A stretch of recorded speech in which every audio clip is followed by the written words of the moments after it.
And that brings us now to Aaron Myler, who has a check at some warmer than usual temperatures for today.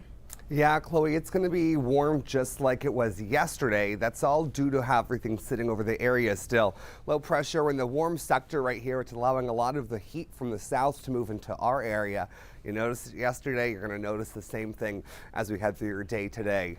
Now, a cold front's going to try to move through. It's going to bring the slight chance for a couple showers, but the big thing we'll start to notice as that moves through is instead going to be cool air moving in from the north.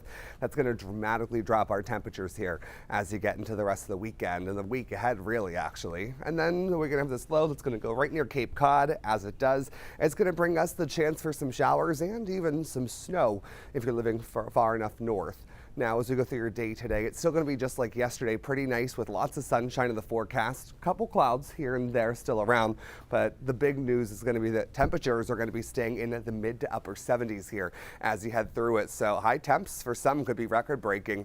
Records set back in the 1980s, set back in the 1930s could be broken here as we go through the day. Otherwise, there is a slight chance for an isolated shower this afternoon. I wouldn't expect for many of us to see it, but that is a possibility here as you head through it. The big thing is going to be tomorrow. More clouds really start to build into the forecast right as we're waking up. So we're going to notice it getting a little bit more cloudy tomorrow. It's going to be a very cloudy one overall. And as we head into the afternoon, you're going to start to notice the chance for a few showers back in the forecast. Now, those will start in western and southern parts of the state first, and as we go through it, you're going to notice that continuing into Monday morning. Monday, we could see those, and you could have the possibility for some snow up in northern Maine here as you go through the day. So that is a slight possibility as we go through that point in time. Now, after that, we're going to start to see the better model representation of what we can expect on Monday. The snow staying pretty far north for most of us, the rest of us receiving rain, and that all wrapping up by the time we get to your day on Tuesday.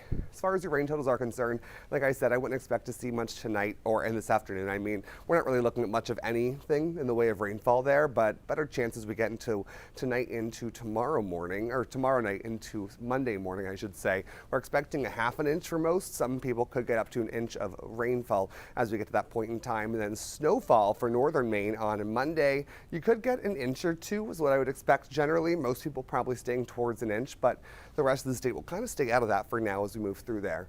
As we move the rest of the week, though, we're going to notice your high temperatures not staying in the mid to upper 70s like today, but instead dropping back below average, getting into the 40s as we go into the rest of the week. So definitely starting to cool off quite a bit more here as we go through the week ahead. Middle of the week, though, we're going to start to see another system moving through probably Tuesday night in through Wednesday. We're going to have the chance for a few showers trying to make their way in, and some of those could see a few snowflakes here as we get to that point in time, but the track is still up in the air. We'll keep watching that for you. Seas are at 2 to 4 feet today. Wind gusts on the water today up and over 20 knots out there, so there is a small craft advisory in place until Sunday morning at 6 a.m. Otherwise, as we go through the rest of your week, we're going to see staying pretty good back and forth overall. We're going to see some sun, we're going to see some clouds and some chances for rain in the forecast. Tuesday for trick-or-treating looking pretty good, sunshine, but it's going to be cool. So you're going to want something that stays cool out there because it will be a cool day overall. Watching that on Wednesday, and then Thursday, Friday, get back to some more sunshine back in the forecast. So back and forth with rain, clouds, and sun as we head through the week ahead, but everything will start to cool off quite a bit more here soon.